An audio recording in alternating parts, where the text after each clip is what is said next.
Hi ಎಲ್ರಿಗೂ ನಮಸ್ಕಾರ.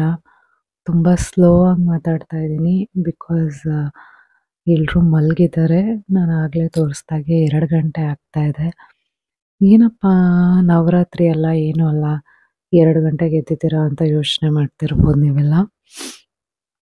S, ಇದೊಂಥರ ಒಂದು ದೊಡ್ಡ ಸೆಲೆಬ್ರೇಷನ್ ಅಂತಲೇ ಹೇಳ್ಬೋದು. ನವರಾತ್ರಿ ಒಂಥರ ಹಬ್ಬದ ಥರ ಅಂತಲೇ ಹೇಳ್ಬೋದು. ನಿಮ್ಮೆಲ್ಲರ ಪ್ರೀತಿಯ ಆಶೀರ್ವಾದದಿಂದ ನಾನು ಒಂದು ಪುಟ್ಟ ಕಂಪನಿ ಓಪನ್ ಮಾಡ್ತಾ ಇದ್ದೀನಿ.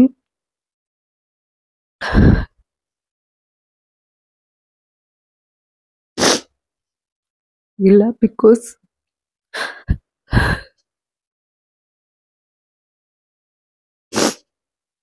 ಇದ್ಯಾವುದು ಸಿಂಪತಿಗೋಸ್ಕರ ನನ್ನ ಈ ವಿಡಿಯೋ ಮಾಡಿದೆ. ಇದು ಆ್ಯಕ್ಚುಲಿ ಕಣ್ಣೀರು ದುಃಖಕ್ಕಲ್ಲ, ಖುಷಿಗೆ ಬರ್ತಾ ಇರೋ ಕಣ್ಣೀರಿದು.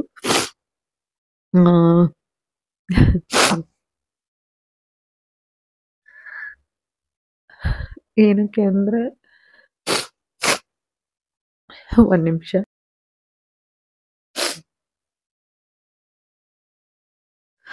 ದುಃಖಕ್ಕೆ ಕಣ್ಣೀರಾಗ್ತಾ ಇಲ್ಲ, ತುಂಬ ಖುಷಿಯಿಂದ ಕಣ್ಣೀರು ಬರ್ತಾ ಇದೆ. ನಿಮ್ಮೆಲ್ಲರ ಪ್ರೀತಿಯ ಆಶೀರ್ವಾದ. ನಾನು ಆಗಲೇ ಹೇಳಿದಾಗೆ ಒಂದು ಹೆಜ್ಜೆ ಮುಂದೋಗಿ ಒಂದು ಪುಟ್ಟ ಕಂಪ್ನಿನ ಓಪನ್ ಮಾಡ್ತಾ ಇದ್ದೀವಿ. ಹಾಗೆ ತುಂಬ ಅಂದರೆ ತುಂಬ ಕಷ್ಟಪಟ್ಟಿದ್ದೀವಿ. ಏನೇ ಕಷ್ಟ ಇದ್ರೂ ತುಂಬ ಇಷ್ಟಪಟ್ಟು ಮಾಡ್ತಾ ಇದ್ವಿ. ಬಿಕಾಸ್ ನಿಮ್ಮ ಒಂದು ಎಲ್ಲ ರಿವ್ಯೂಗಳಿಂದ, ನಮ್ಮ ಪ್ರಾಡಕ್ಟ್ ಮೇಲೆ ಇಟ್ಟಿರೋ ಒಂದು ನಂಬಿಕೆಯಿಂದ ನಾವು ಅಷ್ಟು ಕೆಲಸ ಮಾಡ್ತಾ ಇದ್ವಿ. ಆ್ಯಂಡ್ ಮುಖ್ಯವಾಗಿ ನಿಮ್ಗೆಲ್ರಿಗೂ ಒಂದು ವಿಷಯ ಹೇಳಬೇಕು. ಎಸ್, ನನಗೂ ಕೂಡ ಸೀರಿಯಲ್ ಆಪರ್ಚುನಿಟಿ ಬರ್ತಾ ಇದೆ. ಆದರೆ ತೆಲುಗು ಆಗಿರ್ಬೋದು, ಕನ್ನಡ ಆಗಿರ್ಬೋದು, ಆಪರ್ಚುನಿಟಿ ಬರ್ತಾ ಇದೆ. ಆದರೆ ಅದು ಯಾವುದೂ ನಾನು ಒಪ್ಕೊಳ್ದೆಲ್ಲ ಈ ಕೆಲಸ ಮಾಡ್ತಾ ಇದ್ದೀನಿ. ಬಿಕಾಸ್ ಇದರಿಂದ ಎಷ್ಟೋ ಜನಕ್ಕೆ ಒಳ್ಳೇದಾಗ್ತಾ ಇದೆ. ಸೊ ಆ ಒಂದು ಕಾರಣಕ್ಕೆ ನನಗೆ ಬಂದಿರುವಂತಹ ಆಪರ್ಚುನಿಟಿ ಕೂಡ ಬಿಟ್ಟು ನಾನು ಕೆಲಸ ಮಾಡ್ತಾ ಇದ್ದೀನಿ. ಅದ್ರ ಬಗ್ಗೆ ನನಗೆ ಬೇಜಾರಿಲ್ಲ. ಬಿಕಾಸ್ ಒಬ್ಬ ಆರ್ಟಿಸ್ಟ್ ಅಂದರೆ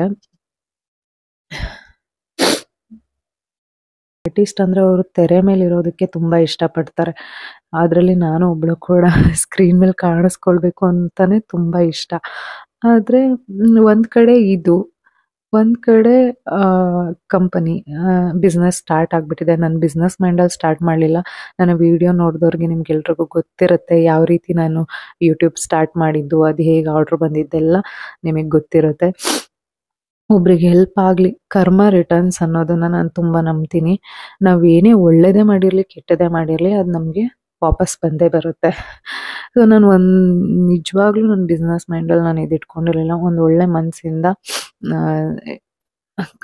ಒಂದಿಷ್ಟು ಜನಕ್ಕೆ ಮಾಲ್ಟ್ ಕೊಡಬೇಕು ಅಂತ ಆಗ್ತೆ. ನಂಗೆ ಇಷ್ಟು ಆರ್ಡ್ರ್ ಬರುತ್ತೆ ಅಂತಲೂ ನಂಗೆ ಗೊತ್ತಿರಲಿಲ್ಲ, ಎಕ್ಸ್ಪೆಕ್ಟೇಷನ್ನೇ ಇಟ್ಕೊಂಡಿರಲಿಲ್ಲ. ಸೊ ಪೂಜೆಗೆ ಸ್ವಲ್ಪ ಟೈಮ್ ಆಗ್ತಾ ಇದೆ, ಬೇಗ ಮಾತಾಡೋಣ, ಯಾಕೋ ಈ ವಿಷಯ ಹಂಚ್ಕೊಳ್ಬೇಕು ಅಂತ ಅನ್ನಿಸ್ತು.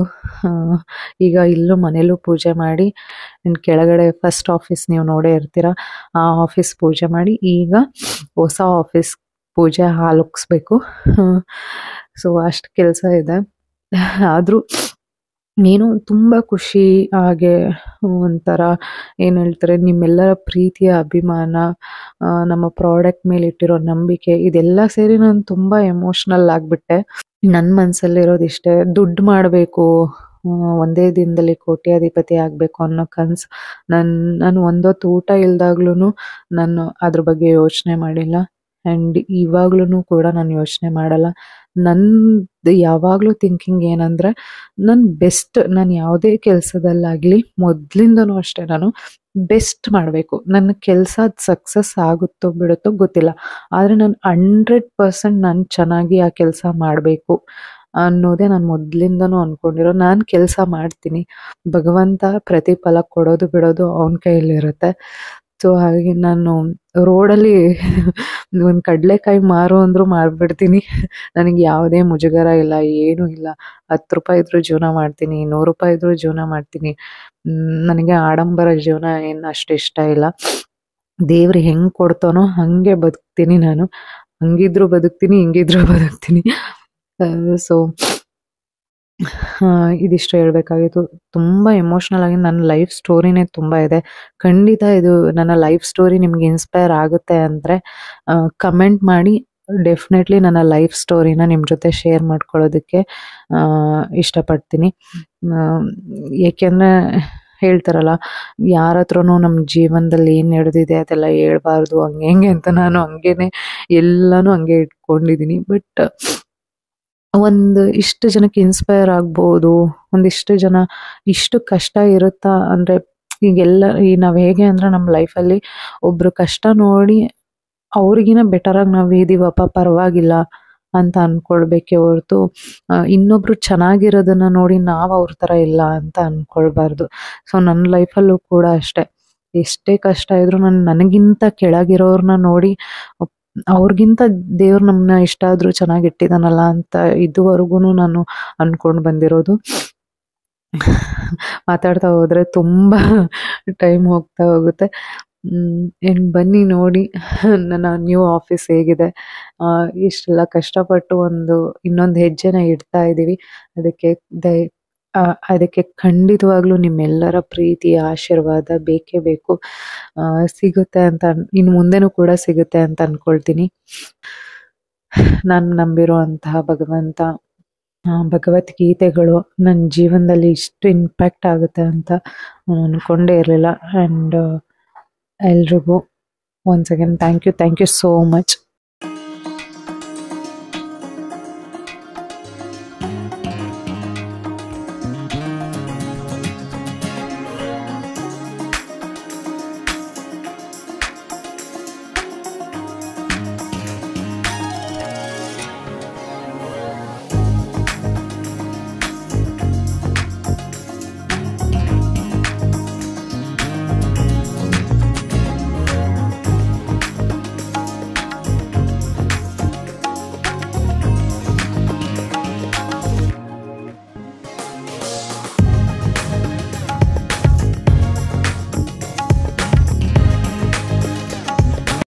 ನಮ್ಮ ಹೊಸ ಆಫೀಸ್ ಫ್ಲವರ್ ಡೆಕೋರೇಷನ್ ಎಲ್ಲ ಆಯಿತು.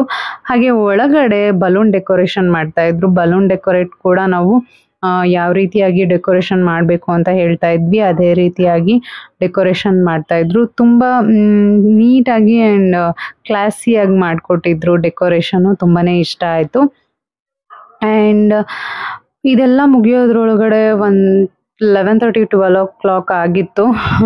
ಸೊ ಇದನ್ನ ಮುಗಿಸ್ಕೊಂಡು ನನಗೆ ಮನೇಲಿ ಸಿಕ್ಕಾಪಟ್ಟೆ ಕೆಲಸ ಇತ್ತು. ನೆಕ್ಸ್ಟ್ ವಿಡಿಯೋದಲ್ಲಿ ನೋಡಿ ಗೊತ್ತಾಗುತ್ತೆ ಎಷ್ಟು ಕೆಲಸ ಇತ್ತು ಅಂತ. ಆ್ಯಂಡ್ ನಮ್ಮ ಹೊಸ ಆಫೀಸ್ ಹೇಗಿದೆ ಅಂತ ನಾನೀಗ ವಿಡಿಯೋದಲ್ಲಿ ನಿಮಗೆ ತೋರಿಸ್ತಾ ಇದ್ದೀನಿ. ಕಂಪ್ಲೀಟ್ ನಮ್ಮ ಆಫೀಸ್ ವಿಡಿಯೋ ನೀವಿಲ್ಲಿ ನೋಡಬಹುದು.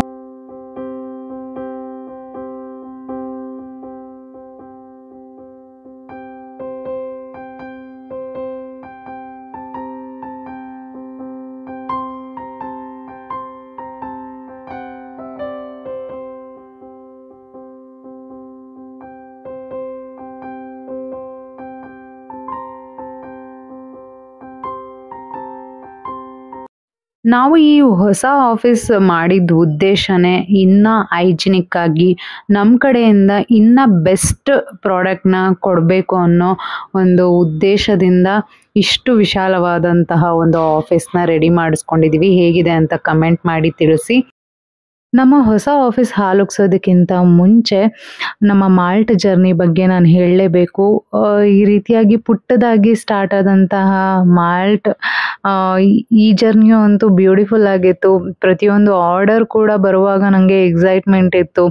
ಸೊ ಇಷ್ಟು ಜನ ನಂಬಿಕೆ ಇಟ್ಟು ಆರ್ಡರ್ ಕೊಡ್ತಾ ಇದ್ದಾರಲ್ಲ, ಸೊ ಇವ್ರಿಗೆ ನಾನು ತುಂಬ ಹೈಜಿನಿಕ್ ಆಗಿ ಹಾಗೆ ಒಂದು ಒಳ್ಳೆ ಕ್ವಾಂಟಿಟಿಲಿ ಮಾಲ್ಟನ್ನು ಕಳಿಸ್ಬೇಕು ಅಂತ ಈ ರೀತಿಯಾಗಿ ನಾನು ಮಾಲ್ಟನ್ನು ಕಳಿಸ್ಕೊಡ್ತಾ ಇದ್ದೆ. ನಾನು ಸೈನ್ ಮಾಡಿಬಿಟ್ಟು ಹಾಗೆ ರಾತ್ರಿ ಇಡೀ ಕುತ್ಕೊಂಡು ಕಾಳುಗಳನ್ನು ಹುರಿತಾ ಇದ್ದೆ. ಆರ್ಡರ್ ಬಂದಿದ್ದು ಒಂದೊಂದ್ಸರಿ ನಿಂತ್ಕೊಳ್ಳೋಕೆ ಆಗ್ತಾ ಇರಲಿಲ್ಲ. ಹಾಗಾಗಿ ನಾನು ಈ ರೀತಿ ಕಟ್ಟೆ ಮೇಲೆ ಕೂತ್ಕೊಂಡು ಕಾಳುಗಳನ್ನು ಹುರಿತಾ ಇದ್ದೆ. ಮಾಲ್ಟ್ ಸ್ಟಾರ್ಟ್ ಆದಾಗಿಂದ ನನ್ನ ರೂಟೀನ್ ಹೇಗಾಗ್ಬಿಟ್ಟಿತ್ತು ಅಂತಂದರೆ ನಿಮ್ಗೆಲ್ರಿಗೂ ಗೊತ್ತಿರೋ ಹಾಗೆ 4 ಗಂಟೆಗೆ ಏಳ್ತಾ ಇದ್ದೆ. ಸೊ 4 ಗಂಟೆಗೆ ಎದ್ದು ನನ್ನ ದಿನನಿತ್ಯದ ಎಲ್ಲ ಕೆಲಸಗಳ್ನು ಮನೆ ಕೆಲಸಗಳ್ನ ಮುಗಿಸಿ ಪೂಜೆ ಎಲ್ಲ ಮಾಡಿ ಮಾಲ್ಟನ್ನು ಕುಡಿದು ಸ್ವಲ್ಪ ಹಣ್ಣು ತರಕಾರಿಗಳನ್ನ ತಿಂದು ಅದಾದಮೇಲೆ ನನ್ನ ರೂಟೀನ್ ಮತ್ತೆ ಕಾಳುಗಳನ್ನು ತರೋದು ಅದನ್ನು ಹುರಿದ್ಬಿಟ್ಟು ಮಾಲ್ಟನ್ನ ಹಾಕ್ಸ್ಕೊಂಡು ಬರೋದು, ಅದಾದಮೇಲೆ ಅದನ್ನು ಪ್ಯಾಕ್ ಮಾಡೋದು, ಇದೇ ರೂಟೀನ್ ನಡೀತಾ ಇತ್ತು. ಇದು ಎಲ್ಲಿವರೆಗೂ ಅಂತಂದರೆ ಮಿಡ್‌ನೈಟ್ 1 to 2 o'clockವರೆಗೂ. ಮತ್ತೆ ಬೆಳಗ್ಗೆ ಏಳಬೇಕಾಗಿತ್ತು. ಬೆಳಗ್ಗೆ ನಾನು ಯಾಕೆ ಆ ಟೈಮಿಂಗ್ 4 ಗಂಟೆಗೆ ಏಳ್ತಾ ಇದ್ದೆ ಅಂತಂದರೆ ಲೇಟಾಗಿ ಎದ್ದರೆ ಕೆಲಸಗಳು ಆಗ್ತಾ ಇರಲಿಲ್ಲ. ಸೊ ಬೆಳಗ್ಗೆ ಬೇಗ ಏಳಲೇಬೇಕಾಗಿತ್ತು. ಒಂದು 3 hours 4 hours ಅಷ್ಟೇ ಮಲಗ್ತಾ ಇದ್ದಿದ್ದು. ಸೊ ಆದರೂ ನನಗೆ ಹೆಮ್ಮೆ ಇದೆ, ಖುಷಿ ಇದೆ. ಅದಾದಮೇಲೆ 2023 ನಾವೊಂದು ಪುಟ್ಟದಾಗಿ ನಾನು ನಿಮಗೆ ಆಲ್ರೆಡಿ ವಿಡಿಯೋ ನೋಡಿರ್ತೀರ. ಹಾಲುಕ್ಸಿದ್ದು ಒಂದು 1 BHK ಹೌಸ್ನ ನಾವು ರೆಂಟಿಗೆ ತಗೊಂಡು ಅದು ಓನ್ಲಿ ಮಾಲ್ಟನ್ನ ಪ್ರಿಪೇರ್ ಮಾಡೋದಕ್ಕೋಸ್ಕರನೇ ನಾವು ಈ ಒಂದು ಮನೆನ ತಗೊಂಡಿದ್ದು. ಸೊ ಇಲ್ಲಿ ನಾವು ಹಾಲುಕ್ಸಿದ್ದು ಫಸ್ಟು ಮಾಲ್ಟದ ಹೊಸದಾಗಿ ಸ್ಟಾರ್ಟ್ ಮಾಡಿರೋ ಒಂದು ಪುಟ್ಟ ಆಫೀಸ್ ಅಂತಂದರೆ ಇದೇನೆ. ಇಲ್ಲಿಂದನೂ ನಮ್ಮ ಜರ್ನಿ ತುಂಬಾನೇ ಚೆನ್ನಾಗಿತ್ತು. ಇಲ್ಲೂ ಕೂಡ ನಾನು ಹಾಗೆ ಸುಮ್ಮನೆ ಕೂರಲಿಲ್ಲ. ಹೈಜೀನ್ ಮೇಂಟೈನ್ ಮಾಡೋದಕ್ಕೋಸ್ಕರ ನನ್ನ ಸಾಕಷ್ಟು ವಿಡಿಯೋಗಳಲ್ಲಿ ನೋಡಿರ್ತೀರ. ಇದು ಆಲ್ರೆಡಿ ವಿಡಿಯೋ ಅಪ್ಲೋಡ್ ಮಾಡಿದ್ದೆ. ಹೈಜೀನ್ ಮೇಂಟೈನ್ ಮಾಡೋದಕ್ಕೋಸ್ಕರ ಎಲ್ಲ ಕಡೆ ಮೆಷನ್ನು ಹಾಕ್ಸಿ ಒಂದು ಧೂಳು ಕೂಡ ಒಳಗಡೆ ಬರಬಾರ್ದು, ಆ ರೀತಿ ನೋಡ್ಕೊಳ್ಬೇಕು ಅನ್ನೋ ಒಂದು ಕಾರಣಕ್ಕೆ ಸೊ ನೀಟಾಗಿ ಮೇಂಟೈನ್ ಮಾಡ್ಕೊಂಡು ಬಂದೆ. ಇಲ್ಲಿವರೆಗೂ ಮಾಡ್ತಾ ಇದ್ದೀನಿ ಕೂಡ. ಸೊ ಇದಿಷ್ಟು ನಮ್ಮ 1 BHK ಹೌಸಲ್ಲಿ ಬರೀ ಮಾಲ್ಟನ್ನು ಪ್ರಿಪೇರ್ ಮಾಡೋದಕ್ಕೋಸ್ಕರ ಮಾತ್ರ ಬಳಸ್ತಾ ಇದ್ದಂತಹ ಆಫೀಸ್ ಇದು. ಸೊ ಇಲ್ಲಿಂದ ಒಂದು ಒಳ್ಳೆ ರೀತಿಯಲ್ಲಿ ನಮ್ಮ ಮಾಲ್ಟ್ ಜರ್ನಿ ಸ್ಟಾರ್ಟ್ ಆಯಿತು. ಈಗ ನಿಮ್ಮೆಲ್ಲರ ಆಶೀರ್ವಾದದಿಂದ ಇನ್ನೊಂದು ಹೆಜ್ಜೆ ಮುಂದೆ ಹೋಗಿ ಇನ್ನೊಂದು ದೊಡ್ಡ ಆಫೀಸ್ ಆಗಿದೆ. ಸೊ ಈಗ ನಾನು ಹಾಲುಕ್ಸೋದಕ್ಕೆ ನಮ್ಮ ಹೊಸ ಆಫೀಸ್ಗೆ ಹೋಗ್ತಾ ಇದ್ದೀನಿ. ಬೆಳಗಿನ ಜಾವ 4 ಗಂಟೆ ನಾನು ಮತ್ತು ಅಜಯ್ ಅವರು ಹಾಲುಕ್ಸೋದಕ್ಕೆ ಅಂತ ಬಂದ್ವಿ. 4 ಗಂಟೆ ಅನ್ನೋದು ಒಂದು ಬ್ರಾಹ್ಮಿ ಮುಹೂರ್ತ, ಒಂದು ಒಳ್ಳೆ ಟೈಮ್ ನೀವೇನೇ ಹೇಳ್ಬೋದು. ಬಟ್ ನನಗೆ ಇದು ಒಂದು ಅಮೂಲ್ಯವಾದ ಸಮಯ. ಯೂನಿವರ್ಸಲ್ಲೇ ಒಂದು ಪ್ರಶಾಂತತೆ ಇರುವಂತಹ ಟೈಮ್ ಇದು. ಸೊ ಈ ಟೈಮಲ್ಲೇ ಹಾಲುಕ್ಸ್ಬೇಕು ಅಂತ ನಾನು ಬಂದೆ. ಆ್ಯಂಡ್ ನೈಟೆಲ್ಲ ಮಲಗಿರಲಿಲ್ಲ. ನನ್ನ ಮುಖ ನೋಡಿದ್ರೆ ನಿಮಗೆ ಗೊತ್ತಾಗುತ್ತೆ. ಯಾಕೆ ಅಂತಂದರೆ 12 o'clockವರೆಗೂ ನಮಗೆ ಡೆಕೋರೇಷನ್ ಅದು ಇದು ಅಂತ ಆಯಿತು. ಹಾಗೆ ಮನೆಯಲ್ಲಿ ಪೂಜೆ ಕೆಲಸಗಳು ತುಂಬ ಇತ್ತು. ಅದಾದಮೇಲೆ ಇಲ್ಲಿ ಪೂಜೆ ಮಾಡೋದು. ಸೊ ಹಾಗಾಗಿ ನನಗೆ ಟೈಮೇ ಸಿಕ್ಕಿಲ್ಲ ಮಲಗೋದಕ್ಕೆ.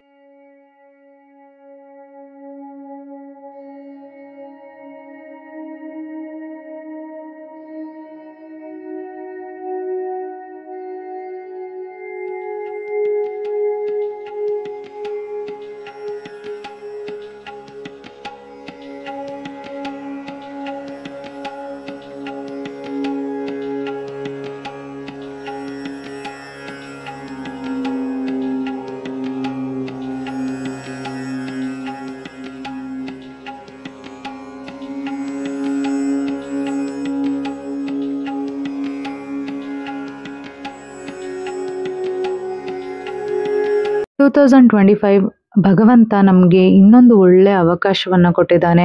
ನಮ್ಮ ಕೆಲಸವನ್ನು ಇನ್ನೂ ಒಳ್ಳೆ ರೀತಿಯಲ್ಲಿ ನಡೆಸ್ಕೊಂಡು ಹೋಗೋದಕ್ಕೆ ಒಂದು ಒಳ್ಳೆ ಜಾಗವನ್ನು ಕಲ್ಪಿಸ್ಕೊಟ್ಟಿದ್ದಾನೆ ಅಂತಲೇ ಹೇಳ್ಬೋದು. 2023 1 BHK ಹೌಸಲ್ಲಿ ಹಾಲುಕ್ಸಿದ್ದು ಈಗ 2025 ಇಲ್ಲಿ ಹಾಲುಕ್ಸ್ತಾ ಇರೋದು ತುಂಬಾ ಖುಷಿ ಆಗ್ತಾ ಇದೆ.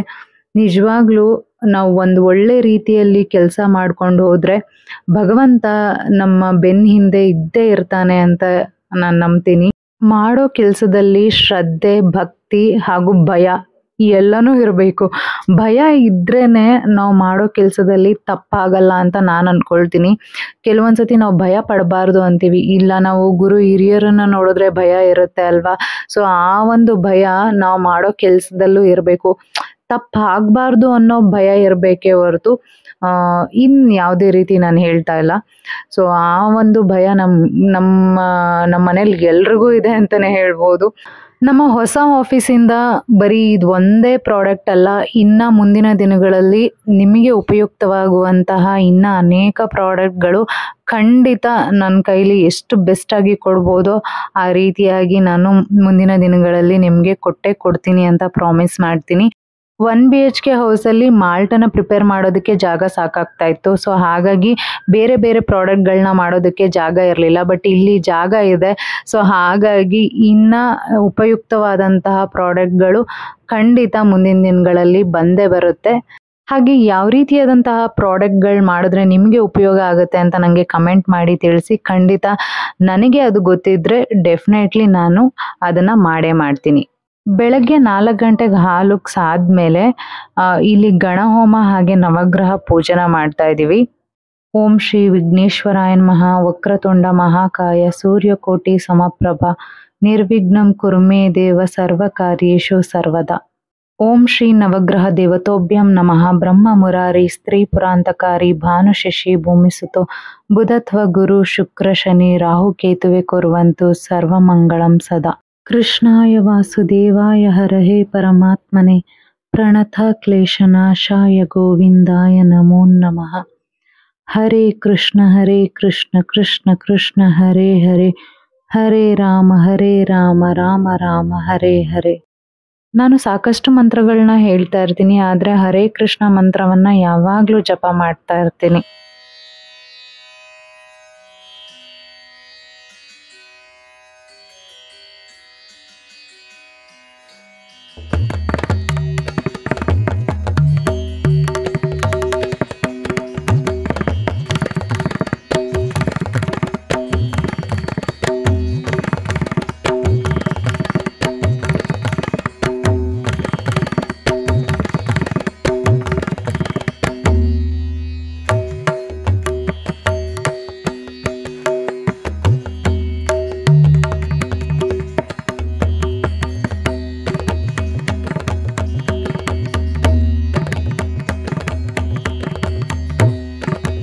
ನಮಗೆ ಪೂಜೆ ಡೇಟ್ ಗೊತ್ತಾಗಿದೆ 2 days ಬಿಫೋರ್. ಸೊ ಹಾಗಾಗಿ ನಾವು ಯಾರನ್ನೂ ಸರಿಯಾಗಿ ಪೂಜೆಗೆ ಇನ್ವೈಟ್ ಮಾಡೋಕ್ಕಾಗಲಿಲ್ಲ.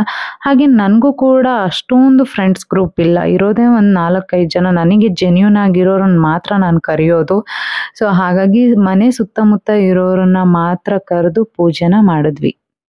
ಈ ವಿಡಿಯೋ ಮುಖಾಂತರ ನಿಮ್ಗೆಲ್ರಿಗೂ ನಾನು ಅಜಯ್ ಅವರು ಭಗವಂತನಿಗೆ ಹಾಗೆ ನಿಮಗೆ ಎಲ್ರಿಗೂ ಸಾಷ್ಟಾಂಗ ನಮಸ್ಕಾರವನ್ನು ಮಾಡ್ತಿದ್ದೀವಿ. ಬಿಕಾಸ್ ಈ ಒಂದು ಸ್ಥಾನಕ್ಕೆ ಬರೋದಕ್ಕೆ ಮೇನ್ ಇಂಪಾರ್ಟೆಂಟ್ ಆಗಿ ನಾವು ನಂಬಿರೋ ಭಗವಂತ ಒಂದು ಕಡೆ ಆದರೆ ನಮ್ಮನ್ನು ನಂಬಿ ಮಾಲ್ಟನ್ನು ತಗೊಳ್ತಿರೋ ನೀವೆಲ್ಲರೂ ಅಂತಲೂ ಹೇಳ್ತೀನಿ.